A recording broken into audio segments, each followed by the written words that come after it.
Hey guys, good evening, good afternoon, wherever you are in the world. So today is day three of the Hospital Chronicles.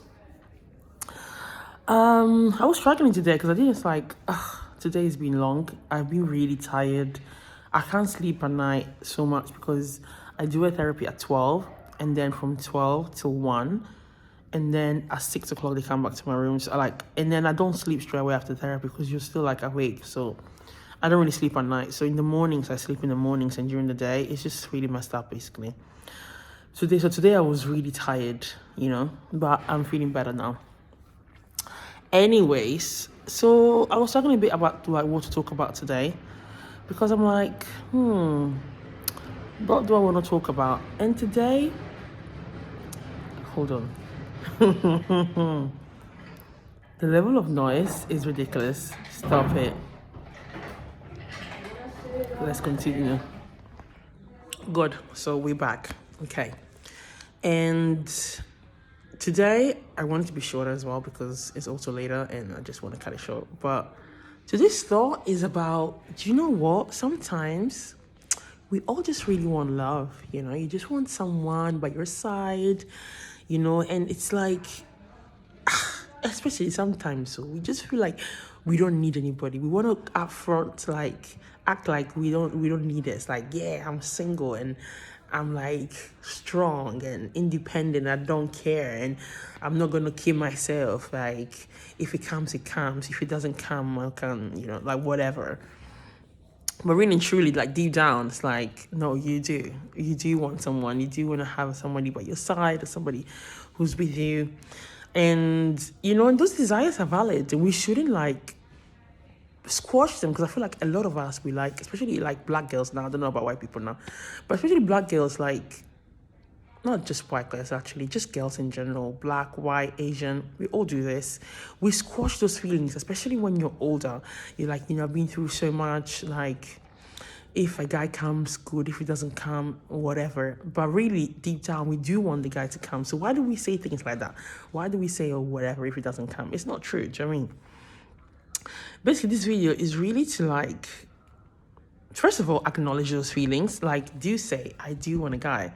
I do want to be in a relationship with someone. I do wish that somebody would love me the way I would love them and both love each other in the same way. But that, especially when you're a Christian, it's like, let's keep trusting God. I know it sucks when you've been waiting. Yeah, you've been waiting for a long time. Me, safe. I'm waiting. I am 33. And on top of everything, I'm even sick. Somebody's mother already told me in the past that my son cannot marry you because you're a sick girl. How are you going to give birth to children for my son? And it's painful. And so imagine if you don't even have a health condition and you're just in your 30s, girls in their 30s who are unmarried. I know this is not anything.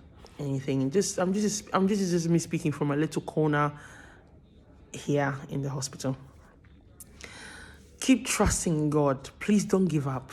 Don't give up and settle for nonsense. Don't give up and be with any guy just because you want to get married.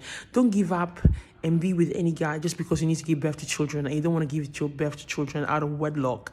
So you go and marry any person. Obviously, this could be like a longer conversation, a longer topic and stuff. I don't want to talk too much because too many words sometimes can confuse somebody's brain as well.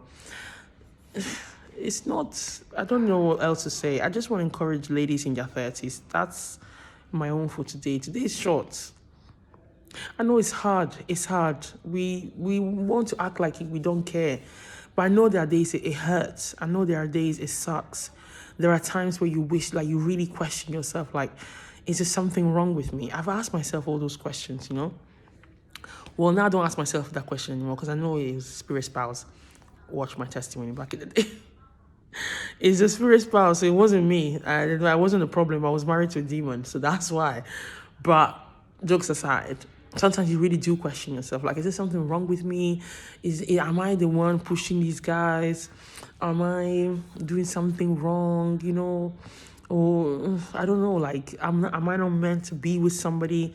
We ask yourself all these questions, and I just want to, like, let you know that if God has put the desire of marriage in your heart, then you know it's going to happen.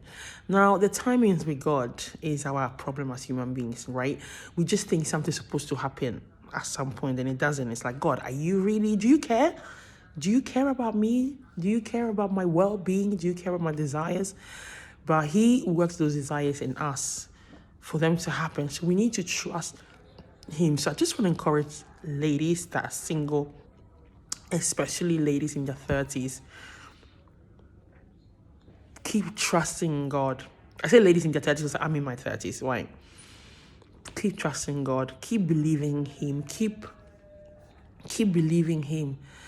If you find yourself struggling to keep trusting because you feel like time is ticking and the clock is moving fast, tell him to give you strength. He says, my grace is sufficient for you, that in your moment of weakness, my strength will be even more apparent in your life. Ask him to give you strength. Like, God, I am struggling. But don't give up. Don't lose hope. Don't lower your standards. Don't compromise. Honestly, don't compromise. The standards of holiness of God stays the same no matter what you're going through, no matter what age it is. Don't compromise. If you know this person really isn't it, don't go ahead because you think, well, a bird in hand is better than none. Sometimes I used to think like somebody ever loved me in my state. So that's why I was so desperate for healing, and I was angry with God that healing wasn't happening because I was just like, who's ever going to love a sick girl? Really and truly, let's be honest. Like I said, somebody's mother already told me in the past, it's not going to happen. So who's actually going to love me in my state? But I remember my mom used to always tell me this testimony, and this is what I'm going to leave you with, of this girl who had a condition, and in the condition had a stomach condition where she couldn't give birth, but she also had issues it's intestine, so issues going to the bathroom and issues eating and all these things. And she was a pastor's daughter. She believed in God, but she was getting really, really disheartened. And her dad was like, you need to trust God, and God will bring you a husband that will understand you in your state now, so that when you do receive your healing and when you are restored by God, he will even appreciate it even more. So she was disheartened. She's like, I don't care. I'd forget at this point. It's fine. I'll just love God and be here, basically. And then one day, some guy came to their church, and he was interested in the girl. They became friends, and he's like, I really like you, and I want to be with you. And he's like, listen, you don't understand. I got a condition. I can't give birth to children, and I can't. And even now, I have going to the bathroom and all this thing. Eating is complicated. It's very complicated. You don't have to do this. And he's like, no, but I want to be with you. And the dad he went to speak to her dad, and even her dad was explaining to him that, look, my daughter, this is the conditions. But I'm fine with this. God directed me to your daughter, and I love your daughter, and I love in this condition. I'm fine with that. And so he was like, okay. So dad was like, okay. And so they prayed about it and everything, and then they got engaged. So, but as they get engaged, because of their friends, they're praying. And she was like, God, I don't want to get married in this state. So for her, it was a desire that I don't want to get married with this condition. I don't want to say I do in this condition. Jesus, please do a miracle. So they were engaged for a while until God did the miracle, and then she was healed, and then they got married. And when they got married, she was also guilty. I think they got 2 kids. This is some girl from the fellowship my mom used to go to a church.